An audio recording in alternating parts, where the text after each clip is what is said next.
So we are recording in 5, 4, 3, 2. Welcome to this week's episode of Pastor's Take. I'm your host, Kenneth Njumbi. Today we'll be seeking to demystify the role of family unit in curbing the spread of COVID-19. With me in studio are our guests, Pastor Daniel Kongo. Thank you, sir. Pastor Dan is a speaker, an MC, and the resident pastor of the Gateway Assemblies, KAG Kebingo. Pastor, welcome on studio. Thank you very much. On my right is Pauline Joki. Pauline is a businesswoman. She's a farmer and pursuing her degree in counseling psychology. Pauline, welcome on studio. Thank you. What can the family do to reduce the spread of COVID-19, Pastor? By first of all, remembering that family is a part of the society, and the same that which is happening outside should be happening and should be observed in the family. Mm-hmm. And when I mean, or when you mean family, I want to believe you will say when we come back into our places of residence. Yeah. And that is why I'm saying that one thing that which is very crucial to do is to observe the hygiene, and also parents taking the mandate of teaching or bringing awareness into the family, to their children, even to their households, reminding them that COVID-19 is very real. They must observe social distancing. They must observe this issue whereby unajua watoto sahi wamefunga, they are at home. They must be restricted from so many visits, not even so many visits. They should be restrained that they live in the house. Sababu watoto wakitembea huko nje, they are a very good source of spreading COVID-19 because unaenda wapata watoto wako 15 mahali pamoja. So issue of hygiene and awareness and taking responsibilities. So basically, Pastor is talking about hygiene, awareness, and taking responsibility. We should observe the hygiene, we should raise awareness amongst ourselves as a family, and we should also take responsibility in that now that children are not in school, we should restrict them from moving around, or rather from hanging around Pauline, what can the family do to reduce the spread of COVID-19? As the pastor have said, I will also insist first, I emphasize on the family unit, the parents, to emphasize on the kids. Why are we at home? Why are we washing hands frequently? Our health helps out there. Why should you not allow the kids to go out? Kids are untamable. They will go touching everything, and if you have noted the chain of how this disease is spreading, it only needs someone to touch an object that has been touched by an infected person. You don't know where it is. It could be on the balcony, it could be on the walls. So emphasis is needed, and parents to be very strict and strict enough even for the kids to pray outside and letting them understand what is this that we are talking about. Why is life not moving on as normal they used to pray? Then they also adhere, as parents, we also adhere to the government-guided rules that are being given there. If the government says wash your hand, please do. If the government says do this, kindly adhere to those rules, because it is not the government saving itself. They are giving us the wisdom of how we can save ourselves. Thank you so much, my viewer. You've heard it. Let us observe precautionary measures both outside the house and also at home. And to start us on studio today, we are going to let you know that we are observant of the precautionary measures. As we got into studio, we actually washed our hands, and now we are going to sanitize. Welcome, Pastor.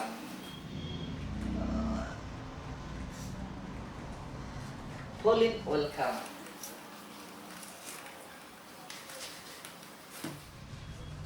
Apparently, myself and my guests, we are now sanitized and ready to roll on this show.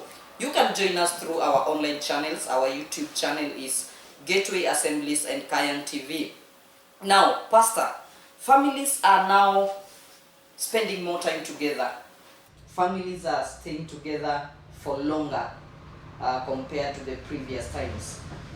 Are they being united? Can we argue out that families are more united now than before? What I will say, or my take on this is that, you know, families, I cannot just say that they are more united. It's that we have just come together because there is a situation. Families which were not united even there before, they may, after this, they may go back to where they were before. But if families were united, this is their time to enjoy one another because they have been missing one another. But because being united is a matter of attitude. Now that, you know, ukileta takataka pamoja huwezi kusema kwamba takataka sasa haiko na umoja. Hapana, haiwezi, ni takataka tu imeletwa pamoja lakini haina umoja. So it's about how have you been relating even before COVID-19. Also, I would say that for them that will take it positively, they may use this time, na hawatasikia wakianza kuboeka. They will take it as a moment to do what? To come together and be united. Na wajaribu kutafuta njia zozote zile ambazo watakuwa united. But as long as tuseme ya kwamba they are united because of a situation, after this situation or after this occasion, one thing is very certain, watarudi tu na yule ambaye hakuwa na wale ambao hawakuwa na umoja wataelekea tu mahali ambapo walikuwa wameelekea. So it's a matter of our attitude. Now, unity is a matter of attitude. Being together does not mean that you are actually united. That is what Pastor is trying to tell us. Pauline, are families more united now? If they were not united before, Yeah. you cannot conclude and say they are united because they are not in a house. Maybe there are those who feel now they are like in police cells. They don't have their freedom because they don't have their hanging joints. They don't have the joints where they watch football. So being in the same house doesn't mean you are united. Unity started long before. It is still here, and it will still continue because the situation of COVID-19 is not permanent. But if you are committed to your marriage, that marriage is permanent. So we cannot arguably say that the families are more united. My panel is basically telling me that unity is not a matter of staying together, but if you were united before, you will be united even now. But now, some families seemed not to be united before, maybe by a fact that the husband used to come late, or they could not get enough time to spend together, maybe based on their different types of schedules, and unity had been affected before. Is it time for families to reorganize? Is it is it time rather for families to come together and even maybe have themselves meet together through the heart? What I'll say is that one, why, like for instance, why those families were not coming together before. Yeah. Before. We should not start by saying that because of this situation that we need now to say that families are going to remain united. We need to ask ourselves, if like myself, sikuwa naingia nyumbani mapema, ile sababu ilikuwa inanizuilia ni gani? Ni kazi. Ikiwa ni kazi, sasa baada ya COVID-19, kazi itakuwa aje, haitaniathiri. No. Lakini we can say that it is good, we can take advantage of this situation and learn that hizo zingine zote tulikuwa tunasema that I'm coming home late because there is nilikuwa nimeshikamana na job. Those jobs, they are going to remain. So vile ambavyo tunaifanya saa hii, even after that, tunafaa tu kujipanga. Nisikuwe na excuses, because we say excuses are tricks used by failures. It was only that wengine tulikuwa tunasema kwamba kazi imetushika, lakini si kazi. Maybe there's something we were trying to avoid. Kuna kitu kingine tulikuwa tunajaribu kuficha. Na sasa sasa hivi ndio tunafaa kukitoa. Niambie mke wangu, sasa unajua mimi namaliza kazi mapema, lakini si kazi namaliza mapema. Si kazi sikuwa namaliza mapema pale mbeleni. Yes. Nilikuwa naogopa kwa sababu nikikuja kwangu na kwako napata umenuna tu kila wakati, sikuelewi. Yes. So it is actually ni wakati wa watu wafungue moyo.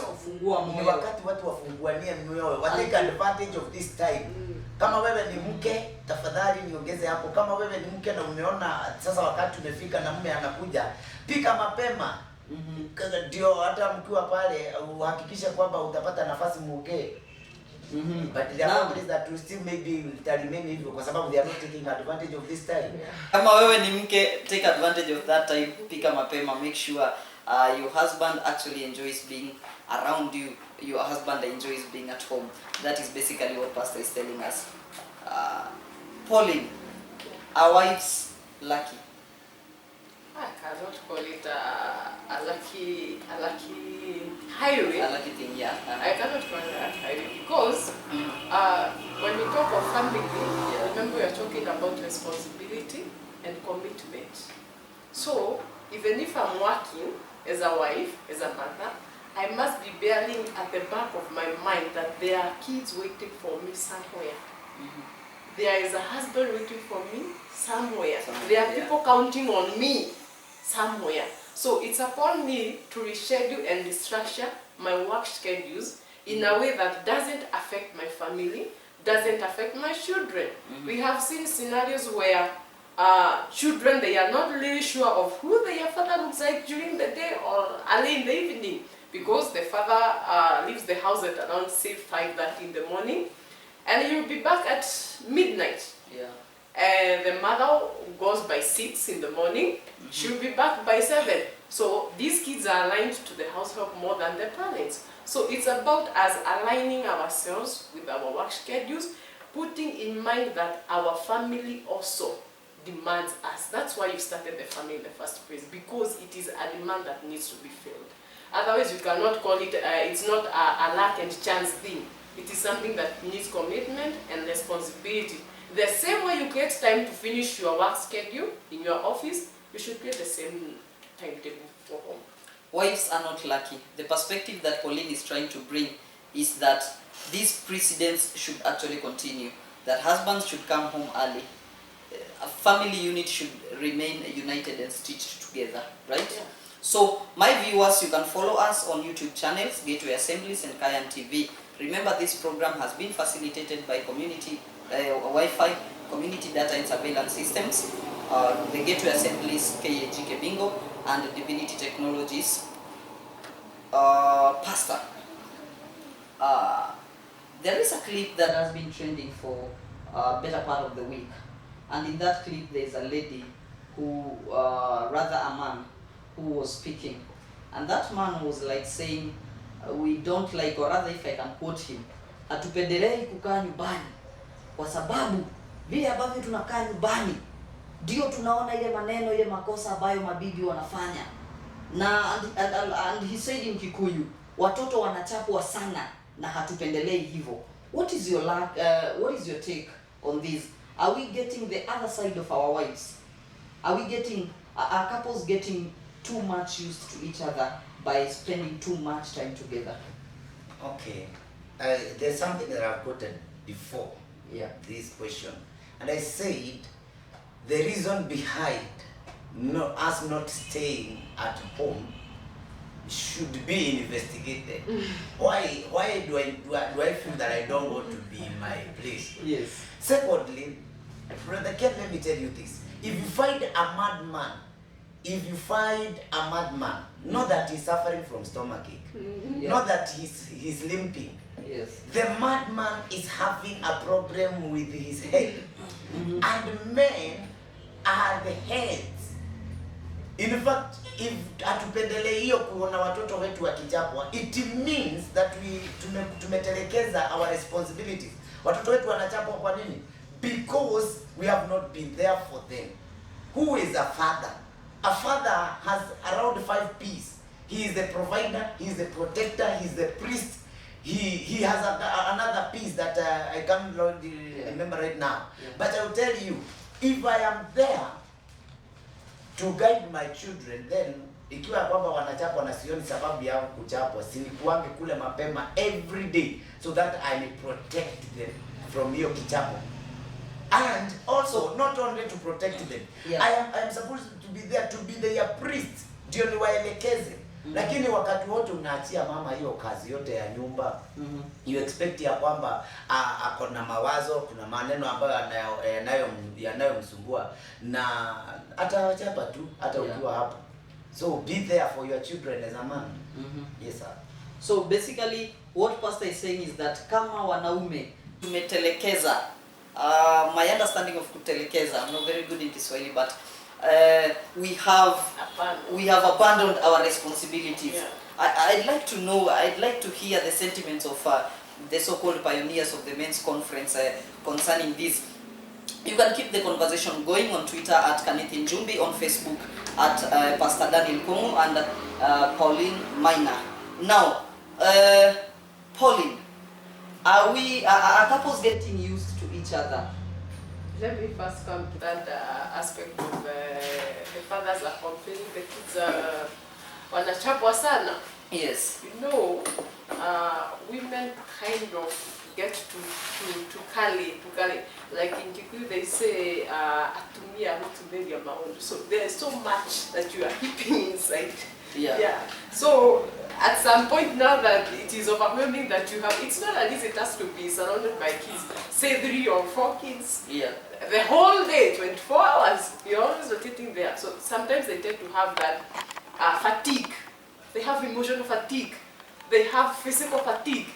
Now, when a very small issue arises, you realize they have never been having good time with her husband to pour out how my day was, what was heavy on my mind today, how should I take it, you see? But I think, Pauline, if I can interject a little bit. On the other hand, I think the husbands also feel the same. Not all men are spending time in alcohol dens and football, football money and all that. Even men, I think they lack time to pour out themselves. You see, for a woman, me being a woman and a mother, it's quite tricky. When you spend the whole day at home, surrounded by kids, give me this, give me that, give me this, give me that, do this, do that, do that, do that. You realize by the time even the husband is coming, the attitude he will bring in the house is the attitude I will take. Even if you are not in an alcohol den, but you come home umenuna. Like you've been asked something like then I'll also keep it to myself. I'll say, hey, he's not in good moods. I don't know if I speak what will turn out of it. Now, regardless of the circumstances, in the interest of time, Pauline, regardless of the circumstances surrounding the relationships before COVID-19 and the relationship now during this COVID-19, what can a family unit do? United or not united? Currently, that now we have to spend more time with our wives. Pastor, what are we supposed to do in order to reduce, apart from observing precautionary measures and all that? And also, I would like you to touch on, in terms of raising awareness, not only to our children, in calling all our other relatives, in calling our friends, in checking on them, in raising awareness, advising them what they're supposed to do, and even in the whole issue surrounding COVID-19. What can you say? The question is so long that somewhat Mr. Oliver, some basics of the question have gone, but I'll take it this way. You know, I said there's somewhere I say it's all about attitude. We said the power that makes the plane to move from the ground is the same power that which sustains it in the air. If I will recall myself and see why and when I was getting my wife, how close we were, and look at the reasons why I felt that I needed to be with her, I will now enjoy being with her, because even in Kikuyu we say that that it means that the older the sugar cane, the sweeter it becomes. And because this, marriage is not something that you taste, it's a commitment. If you committed to be with your wife and the wife committed to be with you. Sasa si time ya kuleteana makasiriko. No, this is not the time to kuleta makasiriko. Yes. Also, know where to vent. You know, some of the reasons, some battles we fight, it's that we are defeated because of fighting wrongly. If ni mimi nimekukosea na wewe ndiye mke wangu, yes, why should you vent your anger to the children? Why don't you become open to me and tell me that nimekukosea in one way or the other? Yeah. Why should you vent your anger to my children? Na ukumbuka kwamba every time when you vent your anger to the children and I'm there na najua ni mimi unakasirikia, obviously I'll get angry. So we will end up fighting because of the children, whereas the issue was not the children. The issue was not the children. Secondly, how do I influence others? Let me call them. Wale ambao ni wa familia, niwaambia kwamba the reason why I'm not visiting your places si ati nawachukia. It's because this COVID-19, I don't want you to be my victim. Neither do I want myself to be your victim. Yeah. I want to keep distance. I know it is for a short time. And then also this time is a good time to start a new discipline. That is, you can spend time reading the word of God together, praying together, because there are families who do not pray together. They don't even read the word together. Wacha nikwambie brother Ken, as I conclude this. Yeah. Nimekwambia kwamba this situation tusifikiria kwamba ati kwa sababu watu wanaenda nyumbani mapema ati ndio watakuwa pamoja sana. Unaweza ingia hiyo nyumbani na unajua ni usiku. For how long will you be there? You are not spending the whole day there. Yeah. By the way, the curfew starts by 7. So 7 to 5. Ukipikiwa chakula uamue kwenda kulala by 8, utaamshwa na mtu? Hapana. So by 5 you are out. So it is a matter of the attitude. Why did I do that which I was supposed to do? Or why did I do that which I did?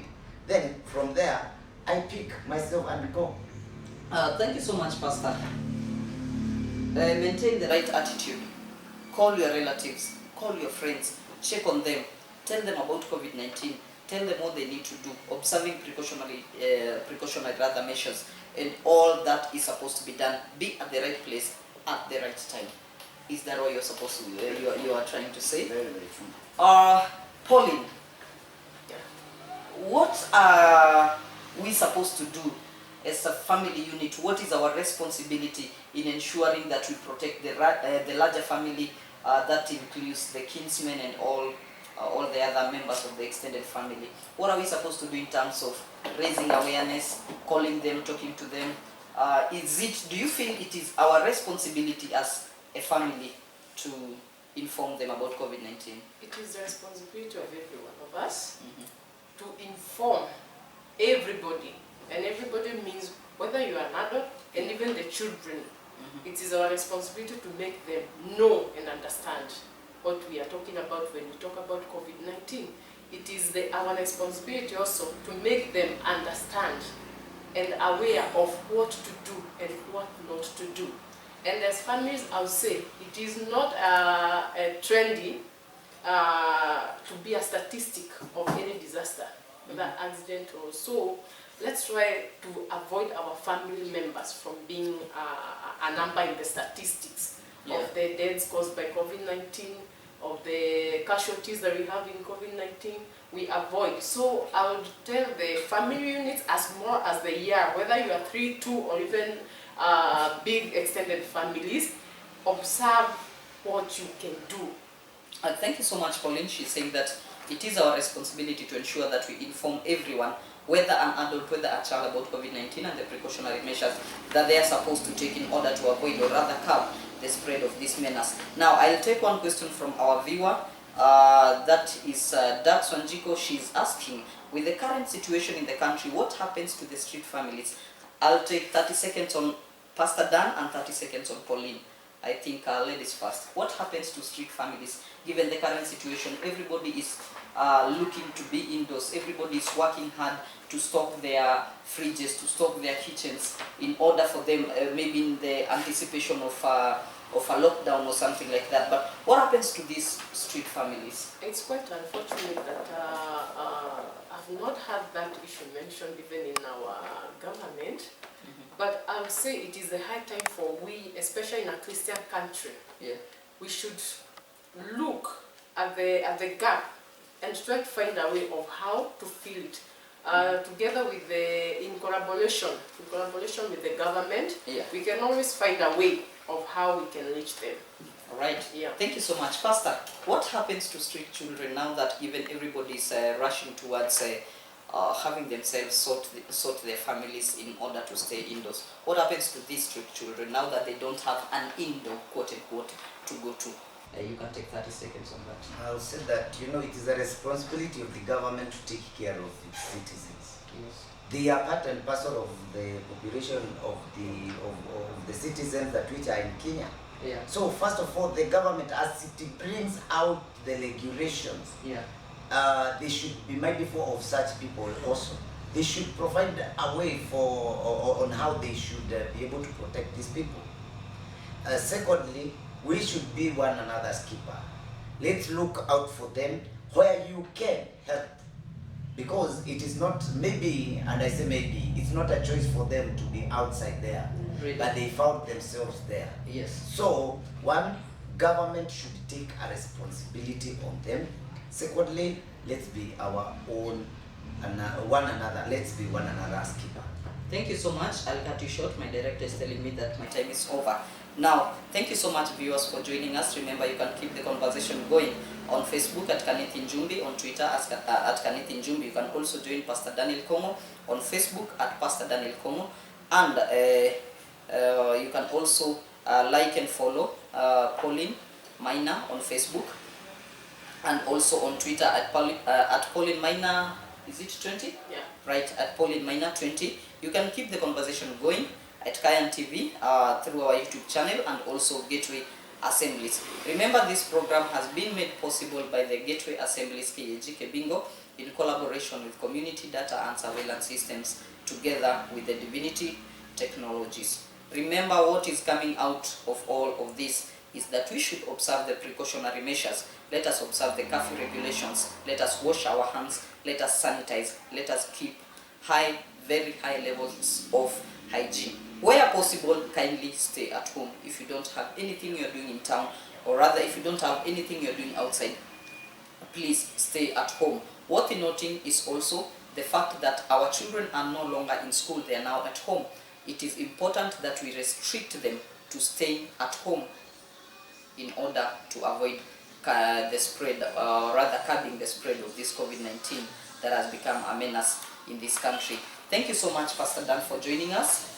We appreciate your presence and even taking your time out of the busy schedule to join us. Thank you so much, Pauline. We appreciate your presence here. Even for taking your time to come to the studio, we don't take it for granted. We really appreciate it. Until next week, keep it Kayan TV and Gateway Assemblies. Thank you. Yeah, I think we can sanitize as we leave. Thank you so much, Pauline. Pastor Dan. Hii kitu ingekuwa ni ya kukula na kuambia wengine tungenona. Tulikuwa tumenona na Tumenona sana. sanitizer sana. But also sanitize, tukumbuke kuambia watu ya kwamba tukiosha mikono tuoshe mioyo.